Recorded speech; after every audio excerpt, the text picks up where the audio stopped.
Hello guys, welcome to my YouTube channel Kosi की आस। आज मैं आप लोग के साथ एएलपी सीबीटी 2 इलेक्ट्रीशियन ट्रेड वाले बच्चों के लिए प्रैक्टिस सेट लेके आई हूँ, जो कि आपका क्या है, न्यू बेस्ड आपका प्रैक्टिस सेट है। ये आपका 2025 से 26 वाला यूथ कंपटीशन टाइम्स पब्लिकेशन का क्या है, प्रैक्टिस सेट है, जिसको न्यू डिज़ाइन किया गया। और किस बेस पर डिज़ाइन किया गया, जो आपके एएलपी प्रीवियस ईयर में जो क्वेश्चन आए उसके बेसिस पे क्या किया गया है, डिज़ाइन किया गया है।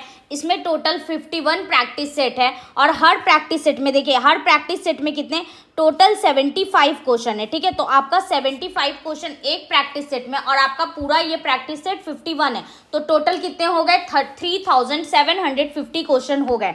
ठीक है, तो इसको मैं क्या करूंगी, डेली आप लोगों को आपका एग्जाम से आने तक पहले, ठीक है, मैं इस पूरे प्रैक्टिस सेट को आपको कंप्लीट करवा दूंगी। मैं आपके लिए इतना मेहनत कर रही हूँ ताकि आपका इलेक्ट्रीशियन ट्रेड वाले बच्चों को ट्रेड में कोई भी दिक्कत ना हो, आपका 19 तारीख वाला वो हाल ना हो जो आपका 19 तारीख और 20 तारीख को हुआ था कि मैम मैं कैसे एग्जाम देने जाऊंगा या कैसे मैं पास करूंगा। ऐसा आपको कोई प्रॉब्लम नहीं होगा। आप ये क्वेश्चन कर लेना। साथ में मेरा प्लेलिस्ट चल रहा है थ्योरी बैच का, उसमें से आप क्या कर सकते हो, थ्योरी कर सकते हो, यहाँ से क्वेश्चन कर सकते हो, आप लोग क्वेश्चन रिवाइज कर सकते हो। ठीक है, इसके बाद मैं बताती हूँ। देखिए, ये आपका प्रैक्टिस सेट है।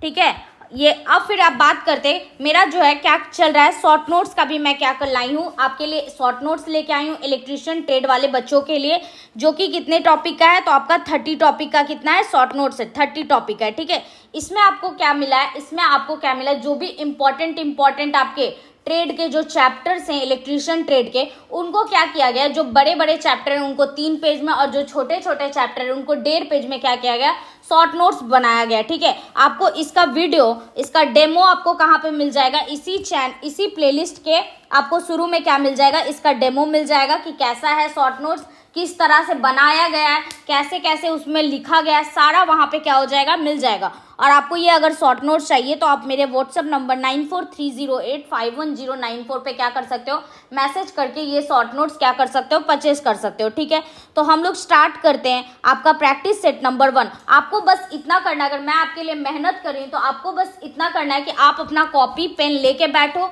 सारे क्वेश्चन का आंसर दो और आप कमेंट सेक्शन में बताओ कि आपके टोटल कितने आंसर सही हुए, कितने आपसे बन रहे हैं। और इससे आप क्या कर सकते हो, एक काम और आप कर सकते हो, अपने जो आपके फ्रेंड्स हैं, आपके जो ग्रुप्स हैं इलेक्ट्रीशियन ट्रेड वाले बच्चों के लिए, उनको शेयर कर दो। आप वहाँ पे बताओ कि देखिए यहाँ पे न्यू प्रैक्टिस सेट लाया गया है जो कि प्रीवियस ईयर बेस्ड पे है और ये आपके लिए बहुत इंपॉर्टेंट होगा। आप बिल्कुल याद रख लो कि ये बहुत इंपॉर्टेंट होगा आपके एग्जाम के लिए, रामबाण है। ठीक है, चलिए हम लोग एएलपी सीबीटी 2 इलेक्ट्रीशियन ट्रेड का प्रैक्टिस सेट नंबर स्टार्ट करते हैं। ठीक है, पहला हम लोग प्रैक्टिस सेट नंबर 1 करते हैं। आप लोग को बस क्या करना है, आप लोग को कुछ नहीं करना है, एक कॉपी लेना है, एक पेन लेना है। आप लोग को क्या करना है, एक कॉपी और पेन लेना है, आपको आंसर देना है। मैं आपको 20 सेकेंड का टाइम दूंगी, उसमें आपको क्या करना है, आंसर लिखना है। ठीक है, और आपको सबसे इम्पॉर्टेंट चीज़ आपको क्या करना है, आंसर्स कमेंट में बताना है। आप कमेंट में बताइए यस मैम मैंने ये प्रैक्टिस सेट कंप्लीट कर लिया है, ताकि क्या कर सकूँ, मैं नेक्स्ट प्रैक्टिस सेट आपके लिए लेके आ सकूँ। जिससे क्या हो, आप अगर एक कमेंट करते हो यस मैम मैंने कंप्लीट कर लिया है, मैंने डन कर लिया, तो मुझे क्या होगा, मुझे मोटिवेशन फील होगा कि यस जो बच्चे हैं वो कर रहे हैं, ताकि मैं उनको दोबारा क्या कर सकूँ, प्रैक्टिस सेट 2 लेके आऊँ, 3 लेके आऊँ, ऐसे मैं क्या कर सकूँ, पूरा आपको प्रैक्टिस सेट कंप्लीट करवा दूँ। तो आप लोग इसको शेयर कीजिएगा ग्रुप में अपने फ्रेंड लोग के साथ जो इलेक्ट्रीशियन ट्रेड के बच्चे हैं। ठीक है, तो चलिए पहला क्वेश्चन स्टार्ट करते हैं। कह रहा है which is the BIS symbol shown एवं used in the wiring layout. कह रहा है ये जो सिंबल्स दिया हुआ है ऊपर में, ये किसका सिंबल्स है जो कि हम लोग किस में यूज़ करते हैं, वायरिंग लेआउट में यूज़ करते हैं। ठीक है, और ये कौन देता है आपको, तो ये देता है आपको ब्यूरो इंडियन स्टैंडर्ड्स। कौन देता है आपको, ब्यूरो इंडियन स्टैंडर्ड्स। ठीक है, तो बताइए ये किसका सिंबल है, आप लोग आंसर में बताइए कि ये किस तरह का सिंबल है।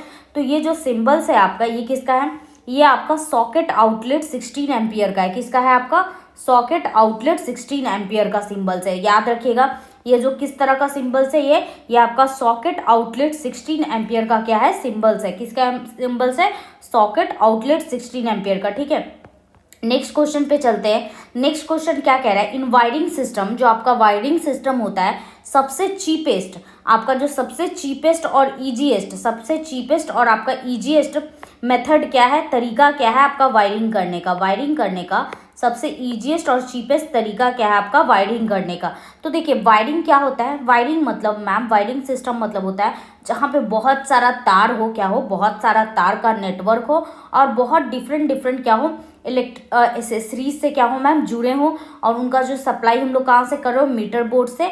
वो जैसे लैंप हो गया, पंखा हो गया, डोमेस्टिक अप्लाइंसेस हो गया, बहुत सारा सेफ्टी डिवाइस हो, उसमें बहुत सारा वायर लगा हुआ रहता है। वायरिंग का यूज़ हम लोग किससे करते हैं, ताकि आपके घर में लाइट और पावर का क्या हो सके, डिस्ट्रीब्यूशन हो सके। तो वायरिंग है ना बहुत तरीके से होता है। वायरिंग का बहुत सारा टाइप होता है। पहला टाइप होता है टी सिस्टम या फिर joint box system, looping system, cleat wiring, batten wiring, wooden case capping wiring, conduit wiring, फिर आपका लीड सिथेड वायरिंग। वायरिंग बहुत तरह से होता है। ये जो लीड सिथेड वायरिंग होता है ये अंडरग्राउंड केबल्स के लिए होता है, जो ज़मीन से पास कर रहा होता है। और जो सबसे चीप है, सबसे सस्ता और ईजीएस्ट वायरिंग जो होता है वो आपका क्लीट वायरिंग होता है। कौन सा वायरिंग होता है मैम, क्लीट वायरिंग। क्लीट वायरिंग में क्या होता है ना, जो आपका तार होता है उसको दीवार से क्या किया जाता है, चिपका दिया जाता है। किसके हेल्प से, तो पोर्सिलीन से बना हुआ क्या रहता है, पोर्सिलीन से बना हुआ एक इंसुलेटिंग मटेरियल रहता है, जो पोर्सिलीन से बना हुआ रहता है या वुड का रहता है या प्लास्टिक का रहता है। उसको क्या कर दिया जाता है, ब्रेडेड कर दिया जाता है, चिपका दिया जाता है, ठीक है। उसी को हम लोग क्या बोलते हैं, क्लीट वायरिंग बोलते हैं। आप नहीं देखते छोटा सा एक ऐसे काटी की तरह ऐसे ऐसे वायर जाता रहता है और उसको ढीला ना हो, उसको ऐसे ऐसे यहाँ पे चिपका दिया जाता है। तो इस तरह के वायरिंग को भी क्या बोलते हैं, चीपेस्ट और ईजीएस्ट वे होता है। और इस वायरिंग को हम लोग क्या बोलते हैं, क्लीट वायरिंग बोलते हैं। ये टेम्पररी पर्पस के लिए किया जाता है, जहाँ पे बिल्डिंग अंडर कंस्ट्रक्शन हो और हमको लाइटिंग का क्या हो, ज़रूरत हो। ये हम लोग मोस्टली नहीं यूज़ करते हैं इसको। हम लोग जनरली कहाँ यूज़ करते हैं, जहाँ पे आपका अभी बिल्डिंग पूरा बना नहीं है, लेकिन आपको क्या चाहिए, पानी वानी का सप्लाई चाहिए, आपको कोई मशीन वशीन चलाना है, तो हम लोग ऐसे तरह का वायरिंग क्या कर लेते हैं, वहाँ पे कर लेते हैं। तो इस तरह के वायरिंग को हम लोग क्या बोलते हैं, क्लीट वायरिंग बोलते हैं। अब बैटन वायरिंग क्या होता है, बैटन वायरिंग में जो होता है ना, इसमें हम लोग क्या करते हैं, इसमें हम लोग क्या करते हैं ना, इसमें इलेक्ट्रिकल जो है ना, इसमें हम लोग केमिकल्स का यूज़ करते हैं, वाटर्स का यूज़ करते हैं और उसको क्या करते हैं, वायर करते हैं, ठीक है। और केसिंग केपिंग वायरिंग में क्या होता है, आपका जो केसिंग केपिंग वायरिंग होता है उसमें आपका कंडुइट रहता है, उसके अंदर से क्या होता है, आपका तार पास किया जाता है। और लीड सिथेड वायरिंग जो होता है आपका, ये अंडरग्राउंड केबल्स के लिए यूज़ होता है। तो याद रखिएगा, जो आपका सबसे वायरिंग सिस्टम में चीपेस्ट और ईजीएस्ट वे क्या है, तो वो आपका क्लीट वायरिंग है। कौन सा वायरिंग है, क्लीट वायरिंग है। आप कह रहे हैं जो ट्रांसफॉर्मर कोर होता है आपका, कौन सा कोर, ट्रांसफॉर्मर कोर जो होता है उसको हम लोग, जो लैमिनेशन को हम लोग इंसुलेट करते हैं, उसको हम लोग किससे इंसुलेट करते हैं, तो हम लोग इंसुलेशन करते हैं वार्निश से। किससे करते हैं हम लोग इंसुलेशन, वार्निश से। वार्निश से इस इंसुलेशन इसलिए किया जाता है ताकि आपके जो लैमिनेशन कोर्स हैं उनके बीच में शॉर्ट सर्किट अकर ना हो, क्या ना हो, शॉर्ट सर्किट अकर ना हो, और आपका पावर का लॉस ना हो। क्या का लॉस ना हो, पावर का लॉस ना हो। और लेमिनेशन किस लिए किया जाता है मैम, लेमिनेशन इसलिए करते हैं ताकि एडी करंट लॉस क्या किया जा सके, कम किया जा सके। हम लोग किसको रिड्यूस करने के लिए करते हैं, एडी करंट लॉस को हम लोग कम करने के लिए किसका यूज़ करते हैं मैम, लेमिनेशन का यूज़ करते हैं। आप लोग को यहाँ तक कोई दिक्कत। अब पूछ रहा है what is the function of stirrer motor in microwave oven. आपके जो माइक्रोवेव अवन होते हैं उसमें एक मोटर लगा हुआ रहता है। कौन सा मोटर लगा हुआ रहता है, स्टरर मोटर, जो क्या करता है ना, स्टर रोटेट करने का क्या करता है, काम करता है। इसका जो काम होता है, ये क्या करता है, आपको घूमता है, ठीक है। आप देखिए, आपका जब माइक्रो ओवन में आप लोग कोई सामान रखते हो तो वो क्या होता है, रोटेट होता है। सामान को आप देखे होंगे, आप लोग पिज़्ज़ा वीज़ा बनते होंगे देखे होंगे, या फिर कोई चीज़ आप गर्म होते हुए देखे होंगे माइक्रो ओवन में। तो क्या कहता है, ऐसा माइक्रो ओवन बना हुआ रहता है और उसके ऊपर ऐसे प्लेट रहता है जिसपे हम लोग कोई बोल कटोरी वो रख देते हैं, और ये क्या होता है ना, ऐसे ऐसे ऐसे ऐसे घूमता है। तो ये क्यों घूमता है, क्योंकि ये क्या करता है, ये रिवॉल्व करता है, घूमता है, और जो इलेक्ट्रोमैग्नेटिक एनर्जी है, जिससे एनर्जी निकल रहा होता है, उसको क्या करता है, रिफ्लेक्ट करता है, चारों तरफ फैलाता है, ताकि जो आपका सामान है वो अच्छे से क्या हो सके, गर्म हो सके। समझ में आया यहाँ तक कोई दिक्कत। नेक्स्ट क्वेश्चन पे चलते हैं। क्या कह रहा है, the end coming out from a coil are known as. जो कॉयल का एंड जो कमिंग होता है, आ रहा होता है, उसको हम लोग क्या बोलते हैं, तो जो आपका कॉयल्स का एंड जो कमिंग होता है, जो आ रहा होता है, उसको हम लोग लीड्स ऑफ कॉयल बोलते हैं। क्या बोलते हैं, कॉयल का लीड्स बोलते हैं। क्या बोलते हैं, कॉयल का लीड्स बोलते हैं, ठीक है। नेक्स्ट क्वेश्चन पे हम लोग चलते हैं। क्या कह रहा है, with reference to closed winding state, true और फॉल्स। बताना है कि हमको इसमें से कौन सा सही और कौन सा गलत है। क्या बताना है कि कौन सा हमको सही और कौन सा गलत है। तो क्या कह रहा है, the front pitch is always even. ये जो आपका फ्रंट पिच और बैक पिच कहाँ पढ़ना होता है, ये आपके डीसी मोटर का पढ़ना रहता है। जब आप वाइंडिंग पढ़ते हो ना, लैप वाइंडिंग, वेव वाइंडिंग, तो उसमें एक टर्म होता है फ्रंट पिच, वेव पिच। क्या होता है आपका, फ्रंट पिच और वेव पिच क्या होता है, टर्म होता है, ठीक है। कहाँ होता है, वाइंडिंग में। कहाँ होता है आपका, वाइंडिंग में, ठीक है। इसमें क्या पूछ रहा है कि फ्रंट पिच और जो होता है वो मेरा, वो क्या होता है, ऑलवेज इवन होता है। और पूछ रहा है बैक पिच जो होता है वो क्या होता है आपका, ऑलवेज ऑड होता है। तो क्या आपको बताइए इसका आंसर, आप लोग दीजिए कमेंट सेक्शन में, बताइए हमको मैम इसका क्या होगा आंसर। आप लोग हमको बताइए क्या होता है इसका आंसर। आप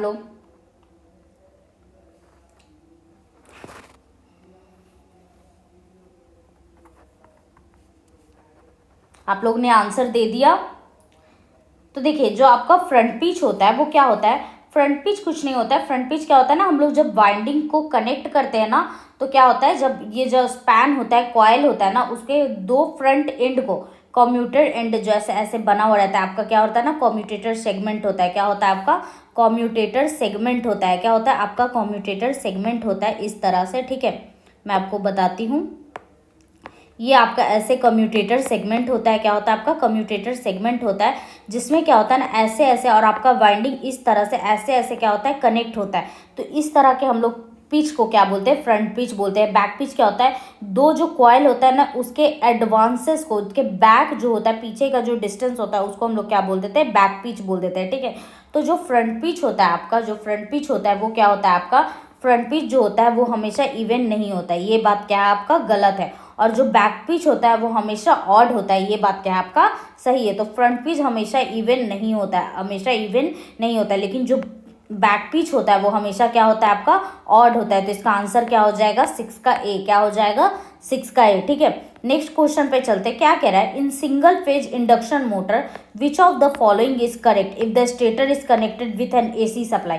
अगर हम एसी सप्लाई से, सिंगल फेज इंडक्शन मोटर में क्या होता है, अगर हम किसी स्टेटर को एसी सप्लाई से कनेक्ट कर देते हैं, एसी सप्लाई से कनेक्ट कर देते हैं, तो वो क्या होता है आपका, वो आपका जो है रोटेटिंग फील्ड को डेवलप नहीं कर पाता है खुद से। खुद से क्या करता है, it can not develop rotating field by itself.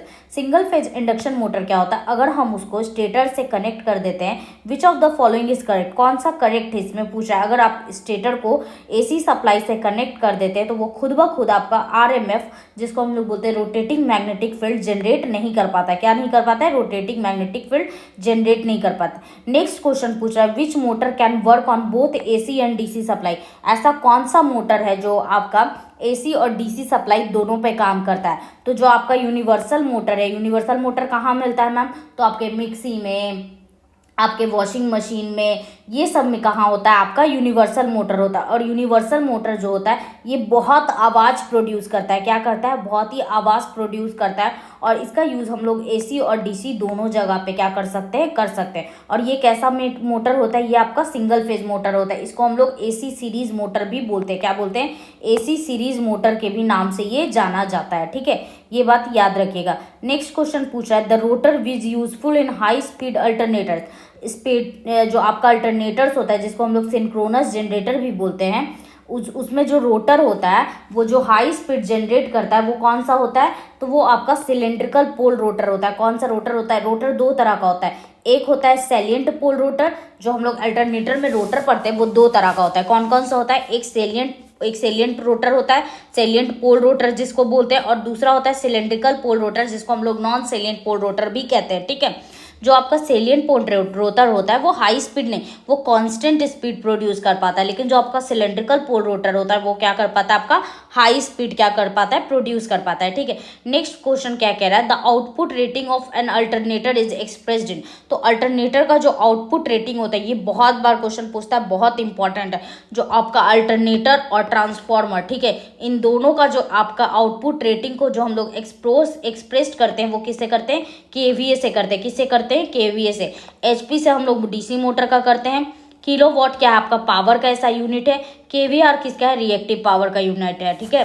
तो ये चीज़ आप लोग याद रखिएगा। जो अल्टरनेटर का जो आप लोग का अल्टरनेटर को जो हम लोग एक्सप्रेस करते हैं, और ट्रांसफॉर्मर, अल्टरनेटर के साथ कभी कभी आपसे ट्रांसफॉर्मर का भी रेटिंग पूछता है, तो वो क्या होता है, केवीए में होता है, केवीए हो सकता है, एमवीए हो सकता है या वीए हो सकता है, ठीक है। यहाँ पे आपका कुछ भी दिया हुआ रह सकता है। नेक्स्ट क्वेश्चन पे हम चलते हैं, कह रहा है which of the following is an advantage of synchronous motor.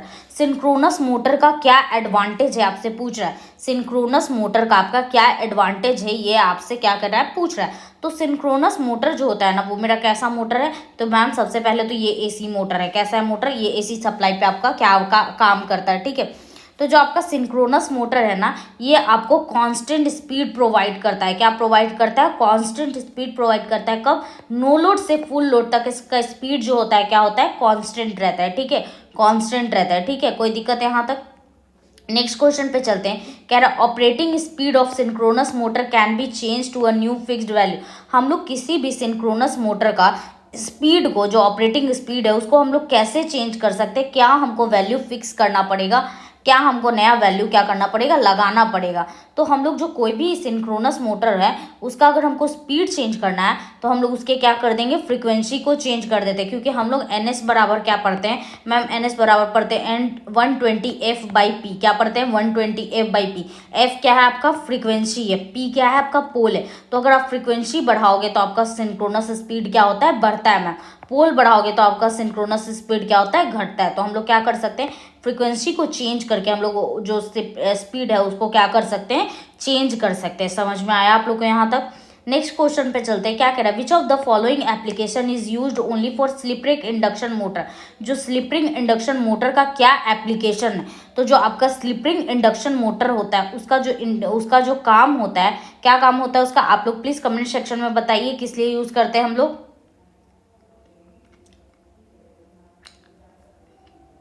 तो देखिए जो आपका स्लिप रिंग इंडक्शन मोटर होता है उसका यूज हम लोग क्रेन्स में करते हैं। किस में करते हैं, क्रेन्स में करते हैं, ठीक है, ये बात याद रखिएगा। नेक्स्ट क्वेश्चन पे चलते हैं, विच of the following method is not speed control of induction motor.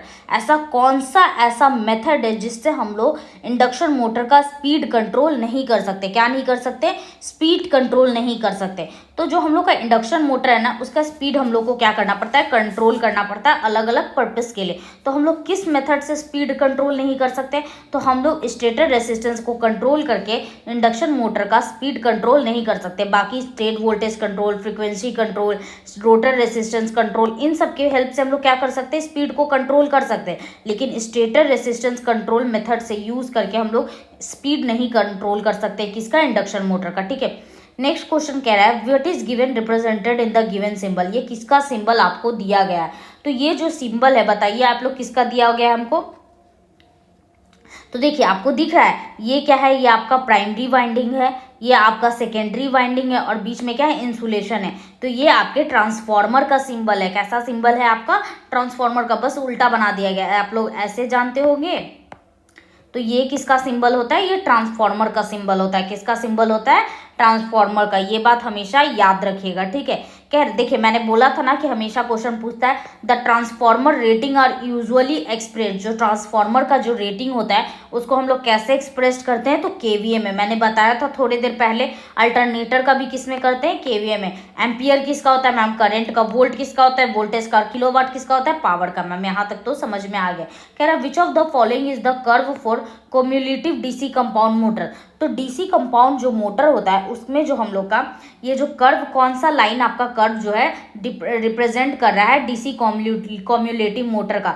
तो ये जो आपका कर्व है ये आपका कौन सा कर रहा है, ये जो डी वाला है ना, ये ऐसे जो है इसका, जैसे देखिए आपका जो करंट बढ़ रहा है तो इसका स्पीड क्या हो रहा है, घट रहा है। क्या हो रहा है, स्पीड घट रहा है। तो ये जो आपका है ये क्या है, आपका डीसी कंपाउंड क्यूमुलेटिव मोटर का क्या है, ये कर्व है, ठीक है। कि करंट अगर आप आर्मेचर करंट बढ़ाते हैं तो उसका स्पीड क्या होता है, कमते जाता है, ठीक है। कह रहा है in DC series motor shaft torque is less than the armature torque. किसकी वजह से ऐसा होता है, जो आपका साफ्ट टॉर्क है वो आर्मेचर टॉर्क के बराबर से कम क्यों हो जाता है डीसी सीरीज मोटर में, किसकी वजह से ये होता है, तो ये जो आपका होता है स्ट्रे लॉसेस की वजह से। स्ट्रे लॉसेस क्या होता है मैम, स्ट्रे लॉसेस होता है windage loss plus friction loss. जो फ्रिक्शन की वजह से लॉस हो रहा है, जो हीट की वजह से जो लॉस हो रहा है, उस तरह के लॉसेस को हम लोग क्या बोलते हैं, स्ट्रे लॉसेस। क्या बोलते हैं, स्ट्रे लॉसेस। तो स्ट्रे लॉसेस की वजह से जो आपका साफ्ट का टॉर्क है वो आर्मेचर टॉर्क से क्या होता है, कम होता है। किसमें, डीसी सीरीज मोटर में, ठीक है। यहाँ तक आप लोग को कोई दिक्कत, देखिए आप लोग के लिए मैंने जो मेरा एक आप लोग के यूट्यूब चैनल पे, मेरे यूट्यूब चैनल पे आपका अलग से थ्योरी प्लस एमसीक्यू का बैच चल रहा है इलेक्ट्रिशियन ट्रेड वाले के लिए, ठीक है, जिसमें मैं क्या करवा रही हूँ, थ्योरी भी करवा रही हूँ और प्लस एमसीक्यू करवा रही हूँ, और मैं प्रोवाइड कर रही हूँ आपको जितना भी आपका जो इम्पोर्टेंट चैप्टर है आपके इलेक्ट्रिकल का 30 टॉपिक्स को क्या कर रही हूँ मैं शॉर्ट्स नोट्स की तरह शॉर्ट नोट्स में कवर कर रही हूँ, और मैं उसको क्या कर रही हूँ, आप इसका डेमो जा करके प्लेलिस्ट में देख सकते हैं, इसी के प्रैक्टिस सेट के ही प्लेलिस्ट में इसका डेमो है, ठीक है। आपको अगर ये शॉर्ट नोट्स रिवीजन पर्पस के लिए चाहिए तो आप इस मैसेज पे क्या कर सकते हैं, इस नंबर पे आप मैसेज कीजिए, आपको वहाँ से शॉर्ट नोट्स प्रोवाइड हो जाएगा, ठीक है। आप इसका पूरा अगर आपको इसको इन्फॉर्मेशन देखना है तो प्लेलिस्ट में वीडियो ऑलरेडी अपलोडेड है, आप जाके वहाँ पे देख सकते हैं, ठीक है। नेक्स्ट क्वेश्चन पे हम लोग चलते हैं 19 नंबर पे। कह रहा है from the given below symbol identify the respectively accessories of wiring. ये किसका सिंबल है हमको ये बताना है, तो मैम बताइए ये किसका सिंबल है, आप लोग बताइए किसका सिंबल है, प्लीज़ आप हम लोग को आंसर दीजिए। क्या ये गेट है? नो मैम, ये गेट तो नहीं है, क्योंकि गेट क्या होता है, एक टर्मिनल होता है, तो ये तो गया। ये गार्ड है? नहीं मैम, ये गार्ड नहीं। गैल्वेनोमीटर है? नो मैम, गैल्वेनोमीटर में पॉइंटर रहता है, मैम ये भी गया। तो आपका कौन सा आंसर हो जाएगा? जनरेटर। प्लीज़ कमेंट सेक्शन में आप अपना आंसर दीजिए, आप ये चीज़ को शेयर कीजिए ताकि मेरे को मोटिवेट हो सके और मैं आपको 51 प्रैक्टिस सेट क्या कर सकूँ, कंप्लीट करवा सकूँ एग्जाम से पहले, ठीक है। नेक्स्ट क्वेश्चन पे हम लोग चलते हैं। नेक्स्ट क्वेश्चन क्या कह रहा है आपका, the main purpose of commutator in DC generator. DC generator में कम्यूटेटर का काम क्या है? बहुत इंपॉर्टेंट क्वेश्चन है, बहुत इंपॉर्टेंट, इतना बार पूछा है एएलपी वाले एग्जाम में, प्रीवियस ईयर में भी ये बहुत बार पूछा है। तो जो आपका कम्यूटेटर का है काम होता है डीसी जनरेटर में, वो क्या करता है, एसी को क्या करता है, डीसी में कन्वर्ट करता है। क्या करता है? एसी को डीसी में कन्वर्ट करता है। और आपसे अगर पूछ ले डीसी मोटर में क्या काम होता है, तो डीसी को क्या करता है, एसी में कन्वर्ट करता है। ये चीज याद रखिएगा, जनरेटर में एसी टू डीसी, लेकिन जब डीसी मोटर में आपका पूछे तो क्या हो जाएगा, डीसी मोटर में हो जाता है डीसी टू एसी। याद रखिएगा, जनरेटर में क्या होता है, एसी को डीसी में कम्यूटेटर, और जो आपका डीसी मोटर में क्या होता है, डीसी टू एसी, ठीक है। नेक्स्ट क्वेश्चन पे चलते हैं हम लोग।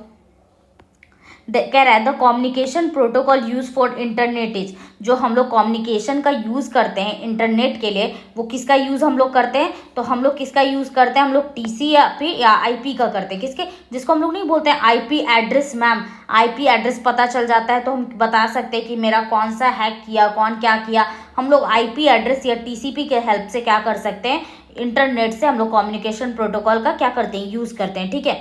नेक्स्ट क्वेश्चन पे हम लोग चलते हैं। कह रहा है which modulation is use for video signal in TV transmission. तो हम लोग किस मॉड्यूलेशन का यूज करते हैं टीवी ट्रांसमिशन में वीडियो सिग्नल के लिए? किसका के लिए? वीडियो सिग्नल के लिए। तो हम लोग किसका करते हैं, एम्पलीट्यूड मॉड्यूलेशन करते हैं। क्या करते हैं हम लोग, एम्पलीट्यूड मॉड्यूलेशन करते हैं। देखिए आपका क्वेश्चन नंबर 23 क्या कह रहा है, which of the following is universal gate. इसमें से कौन सा है जो आपका यूनिवर्सल गेट है? तो आपका जो ये है ना, ये आपको डिजिटल सर्किट, डिजिटल इलेक्ट्रॉनिक्स में पढ़ना है, गेट के बारे में। क्या पढ़ना है, लॉजिक गेट्स के बारे में। तो आपका जो बेसिक्स लॉजिक गेट्स होता है, क्या होता है आपका जो बेसिक्स लॉजिक गेट होता है, लॉजिक गेट क्या होता है आपका जो बेसिक्स लॉजिक गेट्स होता है, उसमें आपका आता है एंड आता है, नॉट आता है, और क्या आता है, और आता है, ठीक है। और यूनिवर्सल में आपका आता है, यूनिवर्सल लॉजिक गेट में आता है आपका नैंड और नॉर आता है। क्या आता है, नैंड और नॉर आता है। और आपका एक आता है लॉजिक गेट जिसको हम लोग बोलते हैं अदर लॉजिक गेट या स्पेशल लॉजिक गेट, उसमें आता है आपका एक्सऑर और आपका आता है एक्सनॉर गेट, ठीक है।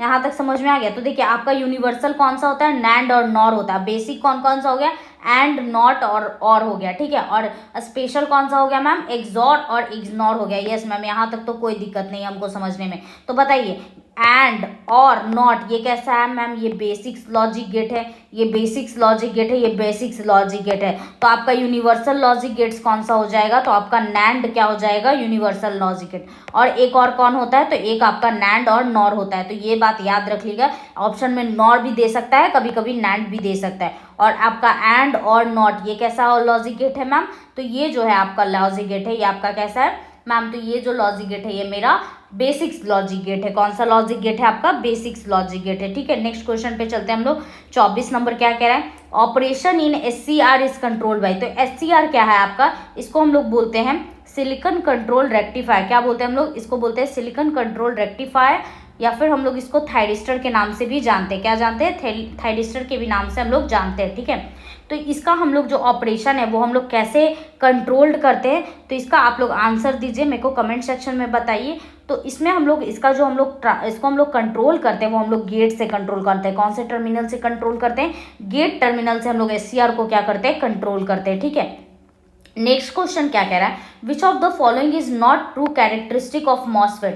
पहले तो आपको जानना है कि मॉसफेट क्या है। तो मैम मॉसफेट एक ट्रांजिस्टर है। क्या है? एक ट्रांजिस्टर है। मॉसफेट का आपका पहले मॉसफेट का फुल फॉर्म क्या होता है? तो मैम मॉसफेट का फुल फॉर्म होता है मेटल ऑक्साइड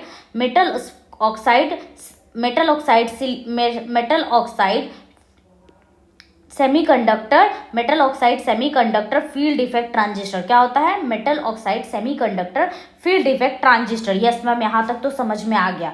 और ये कैसा डिवाइस होता है? तो ये आपका वोल्टेज कंट्रोल डिवाइस होता है। आपका मॉसफेट कैसा होता है? वोल्टेज कंट्रोल डिवाइस होता है। और इसमें 3 टर्मिनल होता है। सर कौन कौन सा टर्मिनल होता है? तो इसमें एक आपका होता है ड्रेन, सोर्स और गेट। क्या क्या होता है आपका? ड्रेन, सोर्स और गेट। ठीक है सर, यहाँ तक तो हमको कोई दिक्कत नहीं है। अब आपसे पूछ रहा है कि इसमें कौन सा कैरेक्टरिस्टिक सही नहीं है। क्या कह रहा है? Power MOSFET. मैंने पहले ही आपको क्या बताया कि मॉसफेट जो होता है वो क्या होता है? वोल्टेज कंट्रोल डिवाइस होता है। तो करंट कंट्रोल तो होगा ही नहीं मैम, ये तो आंसर ऐसे ही पता चल गया। यहाँ पे दिया हुआ है कि ये कैसा डिवाइस है? करंट कंट्रोल डिवाइस है। तो ये ऑप्शन तो गलत है, बट इसमें सही क्या क्या है? ये आपका सही है, ये सही है, ये सही है। तो एक बार इसके बारे में हम लोग पढ़ लेते हैं, ठीक है।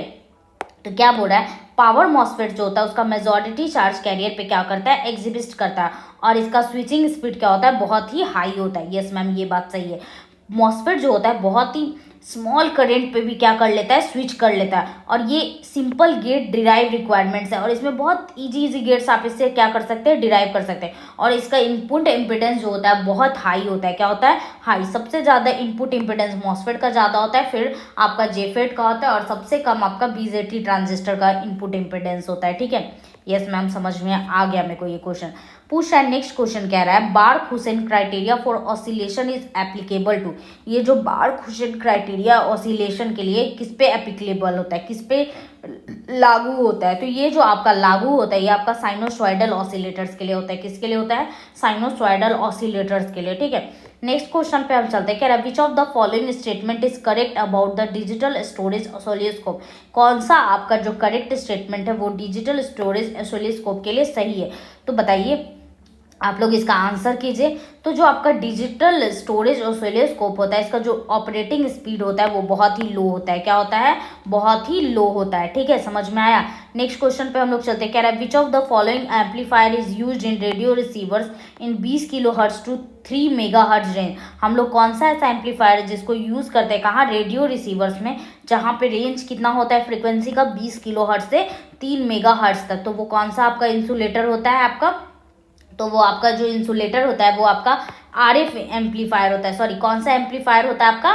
RF एम्पलीफायर होता है, ठीक है। नेक्स्ट क्वेश्चन आपका कह रहा है if the value of bias voltage EB in positive parallel diode clipper circuit consisting of silicon diode is 0 then the value of Vout will be. आपसे पूछ रहा है कि अगर आपका कोई positive parallel diode clipper circuit में सिलिकॉन डायोड का जो वोल्टेज है बायस वोल्टेज 0 है, तो आपका जो Vout होगा वो क्या होगा? आपका जो Vout का वैल्यू होगा वो क्या होगा? तो जो आपका Vout का वैल्यू होता है वो क्या होता है?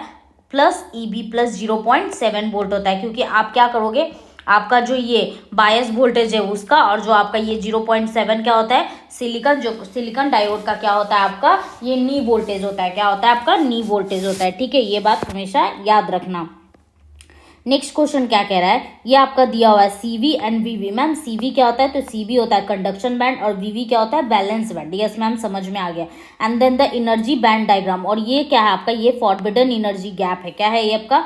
फॉरबिडन एनर्जी गैप है। तो बोल रहा है एट इंसुलेटर 0 टेम्परेचर पे, एब्सोल्यूट 0 टेम्परेचर मतलब 0 केल्विन पे ये जो इमेज होगा वो किसकी तरह ये दिखा रहा है?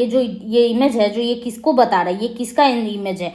तो ये जो इमेज है 0 केल्विन पे जो आपका कंडक्शन बैलेंस बैंड के बीच का ये जो इमेज है ये किसको दिखा रहा है आपको?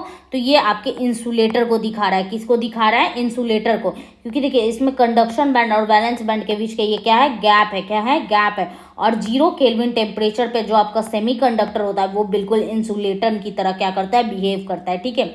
नेक्स्ट क्वेश्चन कह रहा है the advantage of bridge rectifier over a full wave rectifier when two diode is that. आपका ब्रिज रेक्टिफायर का क्या एडवांटेज है, आपका ब्रिज रेक्टिफायर का क्या एडवांटेज है आपका, जो हम ब्रिज रेक्टिफायर में हम लोग कितना डायोड का यूज करते हैं मैम 4, और 2 डायोड हम लोग किस में यूज करते हैं फुल वेव वाले में मैम सेंटर टैप्ड वाले में, किसमें सेंटर टैप्ड वाले में। तो आप लोग को पता है सेंटर टैप जो रेक्टिफायर होता है उसमें हम लोग ट्रांसफॉर्मर का यूज करते हैं, किसका यूज करते हैं ट्रांसफॉर्मर का। लेकिन जो ब्रिज रेक्टिफायर होता है उसमें हमको ट्रांसफॉर्मर का यूज नहीं करना पड़ता है। तो सबसे बड़ा एडवांटेज होता है कि हमको हैवी ट्रांसफॉर्मर से क्या होता है छुटकारा मिल जाता है, क्या मिल जाता है छुटकारा मिल जाता है, ठीक है। अब पूछा इन फुल वेव रेक्टिफायर में PIV का वैल्यू क्या है, पीक इनवर्स वोल्टेज का वैल्यू क्या है। जब मैंने आपको रेक्टिफायर का थ्योरी प्लस MCQ क्वेश्चन करवाया था, मैंने आपको जब वीडियो पढ़ाया था आपको रेक्टिफायर का थ्योरी दिया था, तो उसमें मैंने आपको बताया था कि बताइए फुल वेव जो रेक्टिफायर होता है उसमें PIV पीक इनवर्स वोल्टेज का वैल्यू क्या होता है।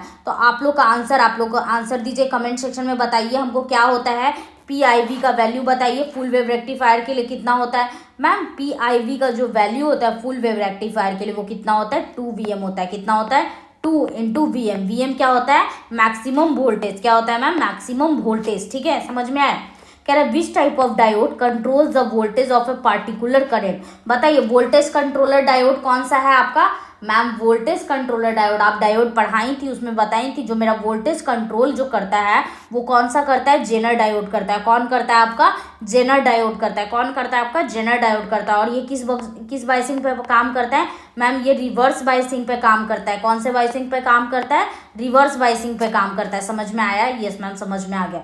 कह रहा है which of the following is use for voltage regulation. बताइए अभी जस्ट मैंने बताया वोल्टेज रेगुलेशन के लिए कौन सा डायोड मैम जेनर डायोड, कौन सा डायोड जेनर डायोड, ठीक है। ये क्वेश्चन में भी कोई दिक्कत नहीं है। फिर नेक्स्ट क्वेश्चन कह रहा है in semiconductor the energy gap between valence and conduction band.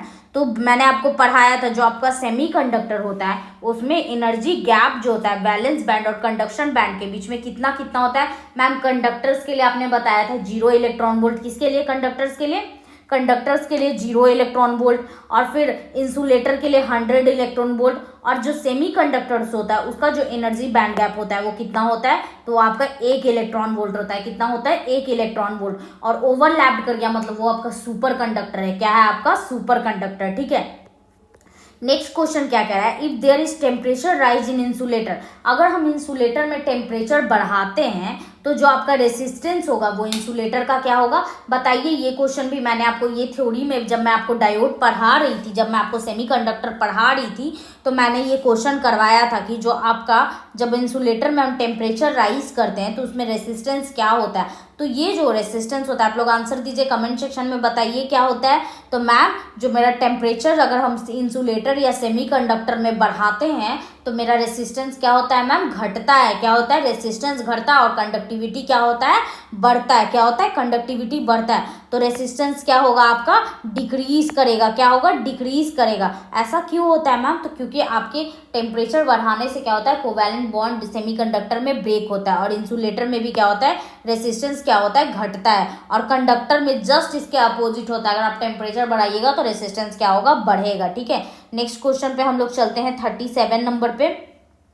क्या कह रहा है when the machine input AC and the output DC। जब हम लोग का मशीन का इनपुट AC है और आपका आउटपुट क्या है DC है। जब आप मशीन को क्या दे रहे हैं AC दे रहे हैं और आपको आउटपुट क्या मिल रहा है मैम आउटपुट हमको DC मिल रहा है। तो इस मशीन को हम लोग क्या बोलेंगे बताइए, इस मशीन को हम लोग क्या बोलेंगे आप ही बताइए। तो मैम इस मशीन को हम लोग बोलते हैं कन्वर्टर। कन्वर्टर क्या काम करता है आपके AC को किस में कन्वर्ट कर देता है DC में। क्या करता है AC को आप लोग को DC में कन्वर्ट कर देता है। यस मैम समझ में आ गया। कह रहा है which of the following is an advantage of AC over DC। हम लोग का AC के ऊपर DC का क्या एडवांटेज है बताइए। ये क्वेश्चन भी आप लोग को मैंने बताया है AC के ऊपर DC का क्या एडवांटेज है। तो जो आपका AC होता है उसमें क्या होता है ना, AC को हम लोग क्या कर सकते हैं ईजिली क्या कर सकते हैं स्टेप अप कर सकते हैं और स्टेप डाउन कर सकते हैं। किसके यूज़ करके हम लोग ट्रांसफॉर्मर का यूज़ करके।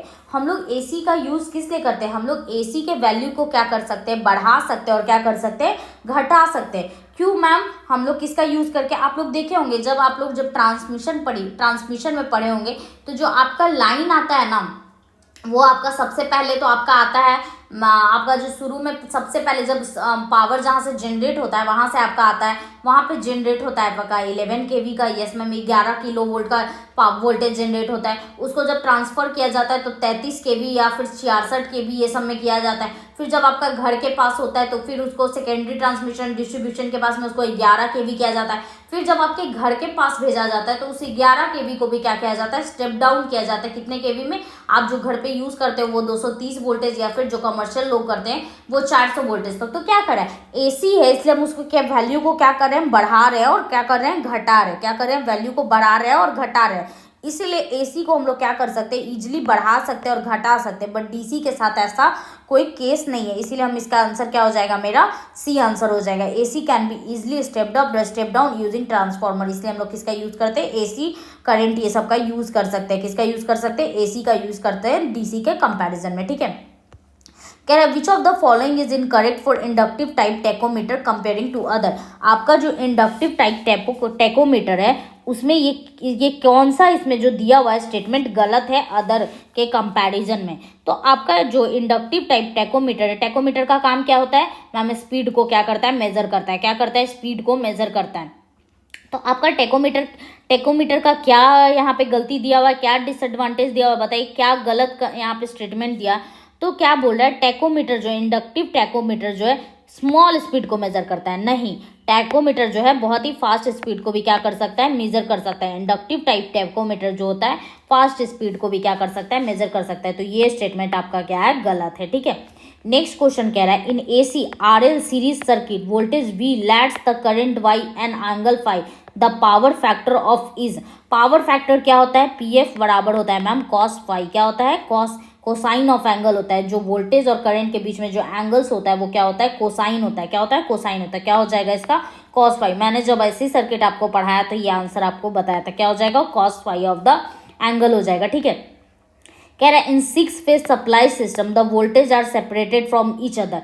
जो आपका 6 फेज सप्लाई सिस्टम होता है उसमें जो वोल्टेज होता है वो कैसे डिवाइड, तो आपका टोटल कितना हो जाएगा 360 मैम, और कितना फेज है 6 फेज, तो डिवाइड दे दीजिए तो कितना हो जाएगा 60 डिग्री होगा। अगर यहीं पे 3 फेज रहता तो क्या करते, 360 से आप डिवाइड करते किससे, 3 से, तो कितना हो जाता मैम 120 डिग्री हो जाता। समझ में आया। तो जितना रहेगा आपको जो फेज दिया होगा उससे आप क्या कीजिएगा 360 से डिवाइड कर लीजिएगा, तो आप उनके बीच के क्या निकाल सकते हैं, एंगल्स निकाल सकते हैं। तो 41 का आंसर क्या हो जाएगा आपका, डी हो जाएगा। समझ में आया। नेक्स्ट क्वेश्चन पे चलते हैं, कह रहा है peak factor is also known as. Peak factor को हम लोग और क्या नाम से जानते हैं, बताइए। ये भी आपका एसी का क्वेश्चन है। पीक फैक्टर बराबर क्या होता है मैम, मैक्सिमम वैल्यू बटा क्या होता है, आरएमएस वैल्यू। क्या होता है, मैक्सिमम वैल्यू बटा आरएमएस वैल्यू। पीक फैक्टर का एक नाम तो होता है पीक फैक्टर जिसको हम लोग केपी से रिप्रेजेंट करते हैं।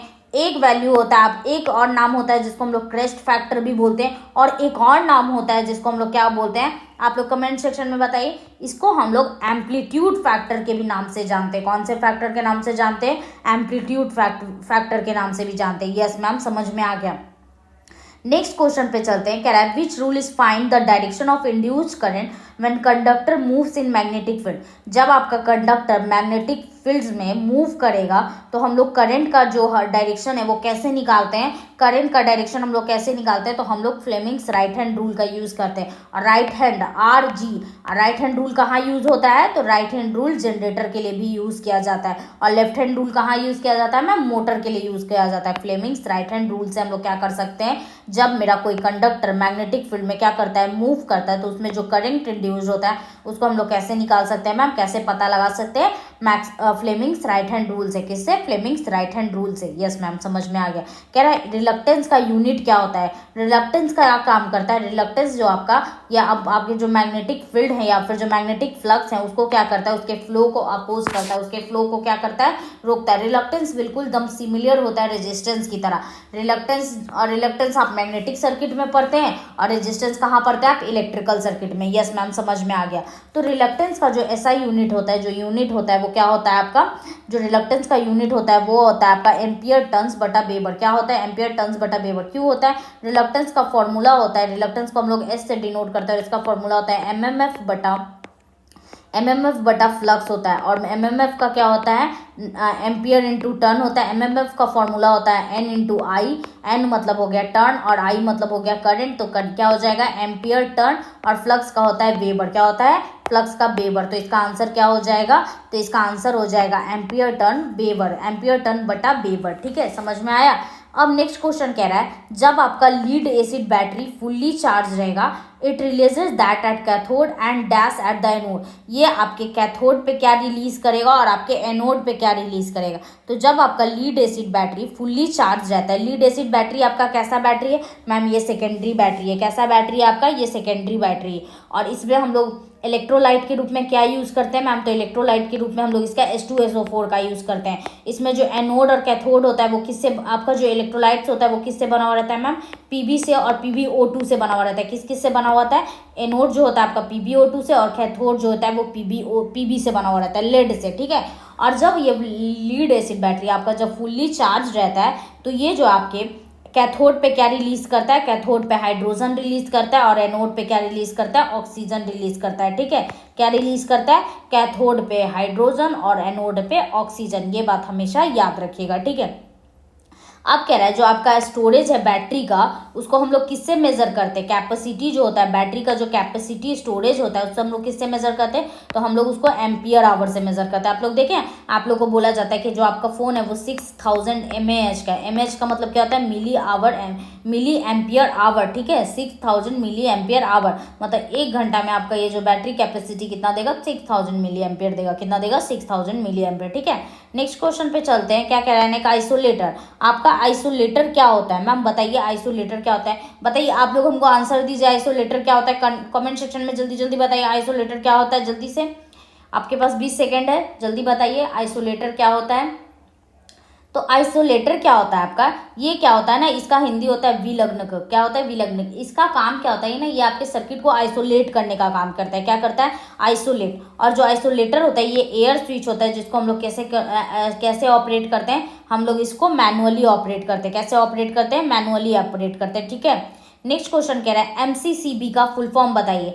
MCCB का फुल फॉर्म बताइए। ठीक है, तो MCCB का जो फुल फॉर्म होता है वो आपका होता है मोल्डेड केस सर्किट ब्रेकर। क्या होता है, मोल्डेड सेट सर्किट ब्रेकर। आप लोग हमका MCB का फुल फॉर्म कमेंट सेक्शन में कमेंट कीजिए। MCB का फुल फॉर्म, ELCB का फुल फॉर्म हमको कमेंट सेक्शन में आप लोग कमेंट कीजिए कि MCB और ELCB का क्या होता है फुल फॉर्म। ठीक है, नेक्स्ट क्वेश्चन पे चलते हैं। क्या कह रहा है, एक वायर है जिसका रेसिस्टेंस कितना है, 10 ओम है, और इसको हम लोग खींच करके क्या कर दिए, 3 टाइम्स ओरिजिनल कर दिए, लेंथ से बढ़ा दिए। क्या किए, 3 टाइम ओरिजिनल लेंथ से बढ़ा दिए। तो बताइए इसका नया रेसिस्टेंस क्या होगा। जैसे ही आपको ये फॉर्मूला पूछेगा तो इसका आर न्यू निकालने का फॉर्मूला क्या है, आर न्यू निकालने का फॉर्मूला है n² इंटू आर ओल्ड। क्या है, n² into are old. Straight जहाँ पे लिखा हुआ रहेगा हम यही फॉर्मूला लगा देंगे। तो n कितना है, कितना लंबा खींचा गया है मैम, 3 टाइम्स, तो 3 इंटू स्क्वायर कर देंगे। और आर ओल्ड कितना दिया है मैम, 10, तो कितना हो जाएगा, 9 इंटू 10, कितना आ जाएगा आपका, 19 ओम आ जाएगा। क्या आ जाएगा आपका, 19 ओम। समझ में आया ये क्वेश्चन। नेक्स्ट क्वेश्चन पे हम लोग चलते हैं। कह रहा है ratio of tin and lead in fine soldering. जब हम लोग सोल्डरिंग करते हैं तो जो रेशियो होता है किसका किसका मैम, टीन और लेड का। टीन और लेड का जो सोल्डरिंग का रेशियो होता है वो कितना होता है, आप लोग कमेंट सेक्शन में बताइए कितना होता है। तो वो आपका होता है 60% टीन होता है और 40% क्या होता है, लेड होता है। 60% आपका टीन का मात्रा होता है और 40% क्या होता है, लेड का। किसमें, जब हम लोग फाइन सोल्डरिंग करते हैं। ठीक है, नेक्स्ट क्वेश्चन कह रहा है the electrical breakdown strength of insulating material depends on. जो आपका इलेक्ट्रिकल ब्रेकडाउन जो होता है इंसुलेटिंग मटेरियल का, वो कब होता है आपका इलेक्ट्रिकल ब्रेकडाउन स्ट्रेंथ, मतलब इंसुलेटिंग मटेरियल का जो आपका इलेक्ट्रिकल ब्रेकडाउन हो जाता है, वो खराब हो जाता है, वो कब होता है, किस कंडीशन में होता है। तो वो जो होता है ये सारे कंडीशन में होता है। अगर आपका अप्लाइड वोल्टेज ज़्यादा हो जाएगा, आपका डाई इलेक्ट्रिक मटेरियल में कुछ खराबी हो जाएगा, प्रेशर की वजह से, टेम्परेचर की वजह से, ह्यूमिडिटी की वजह से आपका इंसुलेटिंग मटेरियल क्या हो सकता है, इलेक्ट्रिकली ब्रेकडाउन हो सकता है। तो इसका आंसर क्या हो जाएगा, डी, ऑल ऑफ द एवं। नेक्स्ट क्वेश्चन कह रहा है which of the following material has a negative temperature coefficient. Negative temperature coefficient का पहले मतलब समझते हैं। मैम निगेटिव टेम्परेचर कॉफिशिएंट का मतलब होता है कि अगर हम टेम्परेचर बढ़ा रहे हैं तो रेजिस्टेंस क्या होगा, घट रहा है। तो बताइए ऐसा किसके साथ होगा, जब आप टेम्परेचर बढ़ाइएगा तो आपका रेजिस्टेंस घटेगा। मैम कॉपर, टीन, ब्रास क्या है मैम, मेटल, ये तो सारे, कॉपर क्या है आपका, कॉपर तो मैम मेटल है, क्या है, मेटल है। अब मेटल में भी क्या है, कंडक्टर है, कंडक्टर है, तो कंडक्टर का जो आपका टेम्परेचर कॉफिशिएंट होता है वो पॉजिटिव होता है, क्या होता है, पॉजिटिव होता है। और टीन और ब्रास ये किसका है, मेटल ऑफ एलॉय है, एलॉय का मेटल है, और इसका भी जो टेम्परेचर कॉफिशिएंट होता है वो क्या होता है, पॉजिटिव होता है। तो सिर्फ एक कार्बन जो है आपका, कार्बन जो होता है इसका टेम्परेचर कॉफिशिएंट क्या होता है, निगेटिव होता है। अगर आप कार्बन में टेम्परेचर बढ़ाओगे तो इसका रेसिस्टेंस क्या होता है, कमता है, क्या होता है, कमता है। ठीक है, समझ में आया। कह रहा है वेरिएस्टर्स एक्ट लाइक, जो आपका वेरिएस्टर्स है वो किसकी तरह बिहेव करता है, किसकी तरह बिहेव करता है, तो ये जो होता है आपका नॉन लीनियर रेसिस्टर्स होता है, क्या होता है, नॉन लीनियर रेसिस्टर्स होता है। ठीक है, नेक्स्ट क्वेश्चन कह रहा है अगर आपका कंडक्टर का लेंथ एल है और आपका रेडियस आर है तो रेसिस्टेंस किसके प्रोपोर्शनल होता है, तो आर बराबर आप लोग पढ़े होंगे, क्या होता है, रो एल बाई ए, क्या होता है, rho L by A, yes ma'am पढ़े हैं। तो ये किसके प्रोपोर्शनल होता है, एल बटा ए। और ए का फॉर्मूला क्या होता है, अगर कोई कंडक्टर आपका सिलेंड्रिकल वायर है उसका क्रॉस सेक्शनल क्या होता है मैम, उसका क्रॉस सेक्शनल मेरा सर्कल होता है, और सर्कल का एरिया क्या होता है मैम, पाई आर स्क्वायर होता है। तो ये क्या हो जाएगा, एल बटा पाई स्क्वायर, पाई तो आपका कांस्टेंट है तो किसके प्रोपोर्शनल हो जाएगा मैम, एल बटा आर स्क्वायर, किसके प्रोपोर्शनल हो जाएगा आपका, एल बटा आर स्क्वायर। तो इसका आंसर क्या हो जाएगा, इसका आंसर सी हो जाएगा। आप what is the true relationship for Ohm's law, ये क्वेश्चन आप लोग कमेंट सेक्शन में बताइए कि ओम्स लॉ का ट्रू रिलेशन क्या होता है। वी बराबर आई आर होता है, आई बराबर वी आर होता है, आर बराबर वी आई होता है। इसका आंसर 55 का आंसर आप लोग कमेंट सेक्शन में बताइए, और जो सबसे पहले कमेंट सेक्शन देंगे उनको मैं ये प्रीवियस सेट का पहला सेट आपको पीडीएफ प्रोवाइड करूंगी। ठीक है, आप मेरे को टेलीग्राम कोशी के आस पे मैसेज करना, मैं आपको इसका प्रैक्टिस सेट का पूरा क्वेश्चन आपको प्रोवाइड करवाऊंगी जो मेरे को आंसर देंगे सबसे पहले। ठीक है, नेक्स्ट क्वेश्चन पे चलते हैं। क्या कह रहा है 56, the reading of a micrometer screw gauge, screw gauge का जो रीडिंग होता है इस इंस्ट्रूमेंट का क्या है हमको बताना है। ठीक है, तो देखिए इसका जो माइक्रोमीटर का जो रीडिंग होगा वो क्या होगा, आप लोग ध्यान से देखिएगा, इसका क्या हो जाएगा, इसका जो होगा ये कहाँ पे है, इसका देखिए ये जो है ना ये यहाँ पे, ठीक है, तो इसका जो रीडिंग होता है, जो माइक्रोमीटर स्क्रू गेज का जो रीडिंग होता है, मेजरमेंट्स का रीडिंग जो होता है वो कितना होता है आपका, तो इसका जो रीडिंग होता है ये आपका होता है 2.88, क्या होता है 2.88। कह रहा है जो जॉइंट यूज करते हैं हम लोग ओवरहेड लाइंस में, किसके लिए, ओवरहेड लाइंस में किस लिए यूज करते हैं, लेंथ को एक्सटेंड करने के लिए, किस लिए यूज करते हैं, लेंथ के एक्सटेंड को, इस लेंथ को बढ़ाने के लिए जो हम लोग जॉइंट यूज करते हैं, कहाँ यूज करते हैं, ओवरहेड लाइंस। ओवरहेड लाइंस मतलब क्या होता है, जो हमारे छत के ऊपर से जो तार वार जा रहा होता है उसके लंबाई को अगर हमको बढ़ाना है तो हम लोग कौन सा ज्वाइंट का यूज करते हैं, तार के बीच में हम लोग कौन सा ज्वाइंट का यूज करते हैं, तो हम लोग किसका यूज करते हैं, हम लोग वेस्टर्न यूनियन ज्वाइंट का यूज करते हैं। किसका यूज करते हैं, वेस्टर्न यूनियन ज्वाइंट का हम लोग क्या करते हैं, यूज करते हैं। ठीक है, नेक्स्ट क्वेश्चन कह रहा है जो ह्यूमंस है वो इलेक्ट्रिक शॉक को कब तक वनरेबल कर सकता है, कितने तक कर सकता है, तो जो आपका ह्यूमंस होता है वो आपका जो करंट का जो इलेक्ट्रिक शॉक है वो कब तक वनरेबल कर सकता है, तो वो आपका कर सकता है कितने तक, 25 हर्ट्ज तक। कितने तक कर सकता है, 25 हर्ट्ज तक। अगर 25 हर्ट्ज का आपका कोई करंट है तो उसके इलेक्ट्रिक शॉक को वो क्या कर सकता है, वनरेबल कर सकता है, लेकिन उससे ज़्यादा पे अगर इसको मिल जाएगा तो ह्यूमन क्या हो जाएगा, मर जाएगा। ठीक है, कह रहा है the category of safety science with circular shape है, ठीक है, उसके ऊपर कैसा सिंबल है, ब्लैक सिंबल से, और बॉर्डर क्या है, रेड है। बताइए किसका सिंबल्स होता है, आपको मैंने आपको ये बताया था कि आपका सर्कुलर शेप है जो कि काला कलर का उसके पास क्या है, सिंबल्स है। मान लीजिए ये आपका शेप है, ठीक है, काला कलर का सिंबल इस पे बना हुआ रहेगा, पीछे वाइट बैकग्राउंड रहेगा और उस पर रेड कलर का ऐसे निशान होगा। ऑक्यूपेशनल सेफ्टी में सर ने भी ये वीडियो करवाया है, इलेक्ट्रिशियन ट्रेड और इलेक्ट्रॉनिक्स ट्रेड दोनों वाले बच्चों के लिए। ठीक है, ये किसका साइन होता है, तो ये प्रोविजन साइन होता है। कैसा साइन होता है, प्रोविजन साइन।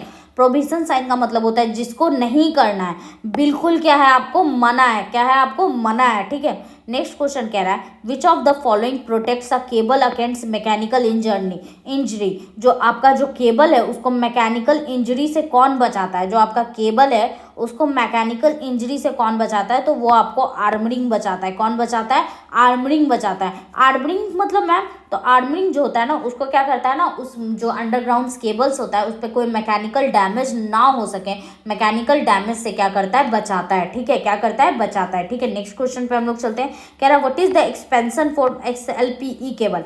XLPE केबल का आपका फुल फॉर्म क्या होता है, तो XLPE केबल का आपका फुल फॉर्म होता है, X का मतलब होता है क्रॉस्ड लिंक्ड पॉलीथिलीन। क्या होता है, X यहाँ पे मतलब होता है क्रॉस, L से लिंक्ड, पी से पॉली और ई से क्या हो जाता है एथिलीन। क्या हो जाएगा इसका आंसर? इसका आंसर जो होगा आपका, इसका आंसर हो जाएगा सी। क्या हो जाएगा इसका आंसर? इसका आंसर आपको हो जाएगा सी। क्या हो जाएगा? सी। क्या हो जाएगा? सी। ठीक है, नेक्स्ट क्वेश्चन पे हम लोग चलते हैं। देखिए शॉर्ट नोट्स आपको कहाँ पे मिल जाएगा? शॉर्ट नोट्स प्रैक्टिस सेट के आपको इसका डेमो वीडियो मिल जाएगा कि कैसे कैसे आपको शॉर्ट नोट्स प्रोवाइड किया जाएगा, किस तरह से नोट्स है, कैसे आपको 30 टॉपिक है, कैसे मॉड्यूल वाइज मॉड्यूल डिवाइडेड है। ये आपको आप वीडियो देखो, इसका आपका इसका वीडियो प्लेलिस्ट में एडेड है, आप वहाँ से देखिए और हमको व्हाट्सअप और टेलीग्राम पे आप क्या कर सकते हैं? मैसेज कर सकते हैं। ठीक है, कह रहा है नेक्स्ट क्वेश्चन पे चलते हैं हम लोग। क्या कह रहा है? Which type of fault is symmetrical fault. Symmetrical fault क्या होता है ये हमसे पूछ रहा है कि कौन सा फॉल्ट जो है मेरा सिमेट्रिकल फॉल्ट है। क्या पूछ रहा है? कौन सा फॉल्ट जो है सिमेट्रिकल फॉल्ट है। तो मेरा जो 3 फेज सर्किट फॉल्ट होता है, कौन सा फॉल्ट होता है? 3 फेज शॉर्ट सर्किट फॉल्ट जो होता है वो मेरा कौन सा होता है? सिमेट्रिकल फॉल्ट होता है। Line to line, single phase ground fault, line to line, ये सब किसका है? ये सब टाइप है नॉन सिमेट्रिकल फॉल्ट्स का। किसका है? नॉन सिमेट्रिकल फॉल्ट्स का। लेकिन जो आपका 3 फेज शॉर्ट सर्किट फॉल्ट है, जैसे आर वाई बी तीनों में अगर हमको शॉर्ट सर्किट अगर हो गया तो ये कैसा फॉल्ट होता है? ये सिमेट्रिकल फॉल्ट होता है। ठीक है, कह रहा है service mains are the part of. जो सर्विस मेन्स होता है ये किसका पार्ट है? तो जो सर्विस मेन्स होता है ये आपके सेकेंडरी डिस्ट्रीब्यूशन का क्या होता है? पार्ट्स होता है। मैम सर्विस मेन्स मतलब जो हम लोग जैसे डिस्ट्रीब्यूशन वाला तार अगर लगा हुआ है, ठीक है, तार लगा हुआ है, डिस्ट्रीब्यूटर वाला लाइंस लगा हुआ है और हम लोग जो लाइन फंसा के जो हम लोग तार लेते हैं अपने घर में जो बिजली प्रोवाइड करवाते हैं उसी को हम लोग क्या बोलते हैं? सर्विस मेन्स बोलते हैं। और ये कहाँ लगा हुआ रहता है? ये सेकेंडरी डिस्ट्रीब्यूशन, जो हम लोग के घर के पास में जो ट्रांसफार्मर वगैरह लगता है उस पूरे सिस्टम को हम लोग क्या बोलते हैं? सेकेंडरी डिस्ट्रीब्यूशन सिस्टम बोलते हैं। क्या बोलते हैं? Secondary distribution system. और सर्विस मेन्स पार्ट आपका किसका है? सेकेंडरी डिस्ट्रीब्यूशन का पार्ट है। ठीक है, नेक्स्ट कैसे क्वेश्चन कह रहा है what type of cable is required for a system having operating voltage is range of 33 से 66 किलो वोल्ट तक का रेंज है। बताइए किस रेंज में आएगा आपका?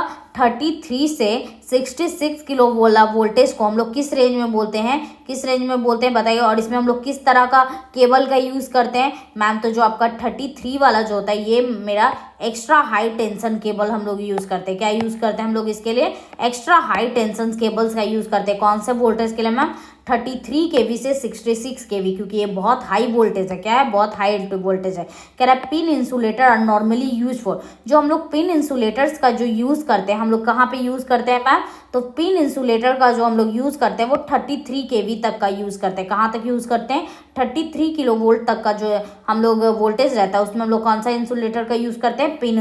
देखिए आपका क्वेश्चन क्या कह रहा है? The maximum demand of a power plant is 80 megawatt and utilisation factor कितना है? 0.8 है। तो इसका जो रिजर्व कैपेसिटी होता है वो होता है 80 इंटू 0.8 और इसका आंसर जो होगा वो 64 मेगावाट है। और यहाँ पे ऑप्शन क्या है? गलत है। ठीक है, इसका ऑप्शन क्या है? यहाँ पे गलत है। समझ में आया?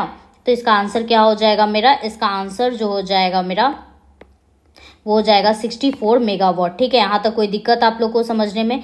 नेक्स्ट क्वेश्चन पे चलते हैं। क्या कह रहा है? In a steam power plant that is use to heat the feed water from the flue gases. ठीक है, हम लोग जो स्टीम पावर प्लांट में हम लोग जो स्टीम पावर प्लांट क्या होता है आपका? थर्मल पावर प्लांट को ही हम लोग क्या करते हैं? स्टीम पावर प्लांट करते हैं। और हम लोग जो हम लोग क्या करते हैं? जो हम लोग फीड वाटर प्रोवाइड करते हैं उसको हम लोग हीट करते हैं। किससे? फ्लू गैसेस से। किससे करते हैं? फ्लू गैसेस से। तो वो हम लोग किसके हेल्प से करते हैं? तो हम लोग इकोनॉमाइजर की हेल्प से करते हैं। किसकी वजह से करते हैं? इकोनॉमाइजर की वजह से हम लोग क्या करते हैं? स्टीम पावर प्लांट में जो हीट जो हम लोग का फीड वाटर जो हम नीचे से पानी प्रोवाइड करवाते हैं, जो पानी क्या करता है? पानी होता है स्टीम में क्या होता है? कन्वर्ट होता है, जिससे क्या करता है? टरबाइन आपका रोटेट करता है। टरबाइन रोटेट करने से क्या होता है? इलेक्ट्रिसिटी आपका जनरेट होता है। वो किसकी वजह से होता है? इकोनॉमाइजर की वजह से वो क्या करते हैं? हम लोग फीड वाटर को क्या कर सकते हैं? हीट कर सकते हैं। क्या कर सकते हैं? हीट कर सकते हैं। नेक्स्ट क्वेश्चन पे चलते हैं। Which material is use between the outer cover and inner tank of geyser. Geyser के बीच में जो गीजर होता है उसके आउटर कवर और इनर टैंक के बीच में हम लोग इंसुलेशन प्रोवाइड करते हैं। और वो इंसुलेशन किसका होता है आपका? तो वो जो इंसुलेशन होता है वो आपका ग्लास वूल का होता है। क्या होता है आपका? ग्लास वूल का। ठीक है, कह रहा है while running a food mixture in the house there is lot interference in the radio and TV the most likely reason. जब आप लोग फूड मिक्सर घर पे चलाते हो तो उसकी वजह से रेडियो और टीवी में होता है बहुत इंटरफेरेंस होता है। और इसका मेन कारण क्या है? इसका मेन कारण क्या होता है? इसका मेन कारण जो होता है मेरा वो क्यों होता है आप लोग बताइए, हमको आंसर में बताइए। इसका मेन जो कारण होता है उसमें जो कैपेसिटर होता है और ब्रशेस होते हैं वो क्या होते हैं, खुले होते हैं। क्या होते हैं, जो कैपेसिटर और ब्रशेस क्या होते हैं, खुले होते हैं, ओपन होते हैं। यही उसका क्या होता है, मेन कारण होता है। कह रहा है CFLs are replacing incandescent lamp because, जो आपका CFL है वो इनकैंडेसेंट लैम्प को क्यों रिप्लेस कर रहा है, इसका क्या कारण है, क्यों रिप्लेस कर रहा है, आप लोग बताइए। आप लोग पढ़े होंगे ना CFL बल्ब। CFL बल्ब का पहले फुल फॉर्म आप लोग मेरे को कमेंट सेक्शन में बताइए। तो CFL बल्ब क्या होता है, कॉम्पैक्ट फ्लोरोसेंट लैम्प होता है। क्या होता है, कॉम्पैक्ट फ्लोरोसेंट लैम्प होता है। और इनकैंडेसेंट लैम्प क्या, जो पहले आप लोग के घर में देखते थे ऐसे वाला बल्ब आता था, ऐसे वाला जिसमें ऐसे करके फिलामेंट लगा हुआ रहता था, उस तरह के बल्ब को हम क्या बोलते हैं, इनकैंडेसेंट लैम्प बोलते हैं। हम लोग CFL का क्यों यूज़ कर देते हैं, क्यों यूज़ कर रहे हैं आज हम लोग CFL, आज तो हम लोग LED का यूज़ कर रहे हैं, CFL का भी यूज़ नहीं कर रहे हैं हम लोग, किसका यूज़ कर रहे हैं, LED का यूज़ कर रहे हैं। बट इससे पहले LED से पहले हम लोग किसका यूज़ करते थे, CFL का यूज़ करते थे। लेकिन CFL का यूज़ हम लोग क्यों स्टार्ट किए मैम, क्योंकि वो क्या करता है, आपका एनर्जी को सेव करता है, ज़्यादा एनर्जी नहीं खाता है, और उसका जो लाइफ होता है वो लॉन्गर होता है। क्या होता है, लॉन्गर लाइफ होता है। ठीक है, कह रहा है CFL लैम्प का जो लाइफ स्पैन होता है वो कितने घंटे तक आपका काम कर सकता है। जो आपका CFL लैम्प होता है ना, उसका जो लाइफ स्पैन होता है वो 6000 से 15000 घंटे तक क्या कर सकता था, प्रॉपर काम कर सकता है, 6000 से 15000 घंटे तक। लेकिन जो आपका इनकैंडेसेंट लैम्प है ना वो 1000 घंटे तक ही काम करता था। ठीक है, कह रहा है which measuring instrument will be most affected by large change in supply frequency. अगर आप फ्रिक्वेंसी चेंज करते हैं तो कौन सा ऐसा इंस्ट्रूमेंट है जो बहुत ही अफेक्टेड होगा, कौन सा, तो आपका जो इंडक्शन इंस्ट्रूमेंट होता है, क्योंकि ये किस पे काम करता है मैम, ये AC पे काम करता है, ओनली किस पे काम करता है, AC पे काम करता है। तो जो ये इंडक्शन इंस्ट्रूमेंट होता है, अगर फ्रिक्वेंसी सप्लाई फ्रिक्वेंसी चेंज करते हैं तो ये बहुत ज़्यादा क्या होता है, अफेक्टेड होता है। क्या होता है, अफेक्टेड होता है। ठीक है, कह रहा है which of the following is an electromagnetic device employed to detect the locate ground shorted and open coils in armature. जो आप लोग का आर्मेचर होता है उसमें आपका जो ग्राउंड सॉर्टेड या ओपन कॉइल्स को कौन डिटेक्ट करता है, कौन इलेक्ट्रोमैग्नेटिक डिवाइस है जो इसको हम लोग क्या कर सकता है, पता लगा सकता है। तो वो कौन सा आपका एक्सटर्नल ग्रॉलर जो है वो क्या कर सकता है, पता लगा सकता है। आपका क्या पता लगा सकता है, कोई भी लोकल ग्राउंडेड सॉर्टेड या ओपन कॉइल्स को क्या कर सकता है, पता लगा सकता है। ठीक है, कह रहा है एज पर BIS मतलब ब्यूरो इंडियन स्टैंडर्ड 1293/988 जो इलेक्ट्रिकल एसेसरीज है जिसका रेटिंग कितना है 5 से 15 एम्पियर तक, और जो वोल्टेज है 250 से 250 वोल्ट चेंज कर दिया जाए 6 to 16 से 220 वोल्ट। कब ऐसा किया गया, कब ऐसा चेंजेस हुआ है, तो ये जो चेंजेस हुआ है आपका 1991 में हुआ है। कब हुआ है चेंजेस, 1991 में हुआ है। कह रहा है what is the minimum internal diameter of galvanised iron pipe for pipe earthing as per Indian standard. Indian standard के लिए जब आप लोग अर्थिंग प्रोवाइड करते हैं, आप लोग अर्थिंग देते हैं, किस लिए मैम, अर्थिंग इसलिए प्रोवाइड करते हैं ताकि हम लोग शॉक से क्या कर सके, बच सके, इलेक्ट्रिकल शॉक से क्या कर सके, बच सके। तो जो हम लोग गल्वनाइज्ड आयरन जो हम लोग रॉड जो धरती के अंदर डालते हैं पाइप अर्थिंग करते टाइम, उसका डायमीटर कितना होना चाहिए, तो उसका जो डायमीटर होना चाहिए वो 38 mm होना चाहिए। कितना होना चाहिए, 38 mm। तो आप लोग का प्रैक्टिस सेट नंबर 1 क्या हो गया है, कंप्लीट हो गया है। नेक्स्ट डे मैं प्रैक्टिस सेट नंबर 2 के साथ मिलूंगी। अगर आपको ये सेशन अच्छा लग रहा है तो प्लीज़ लाइक कीजिए, कमेंट कीजिए, सब्सक्राइब कीजिए और अपने फ्रेंड लोग के साथ शेयर कीजिए। आप अगर मेहनत करेंगे, आप अगर पॉजिटिव रिस्पांस देंगे तो मैं भी आपके लिए डबल मेहनत करूंगी ताकि आपका ट्रेड इजीली क्या हो सके, क्वालिफाई हो सके, और आप लोग ज़्यादा फोकस किस पे कर सको, basic science engineering drawing and math and reasoning पर फोकस कर सको। अगर ट्रेड की गारंटी मैं ले लूँगी तो आपको सिर्फ अपना बेसिक साइंस इंजीनियरिंग ड्राइंग और मैथ और रीजनिंग पे क्या करना होगा, फोकस करना होगा। ठीक है, तो आप लोग इस चैनल को अगर नए हो तो लाइक कीजिएगा, सब्सक्राइब कीजिएगा। अगर आप लोग पहले से देख रहे हैं तो अपने फ्रेंड के साथ ये वीडियो क्या कीजिए, शेयर कीजिए, कमेंट कीजिए कि हाँ मैम मैंने ये कंप्लीट करवा लिया। आप दूसरा प्रैक्टिस सेट लेकर के आइए। ठीक है, थैंक यू।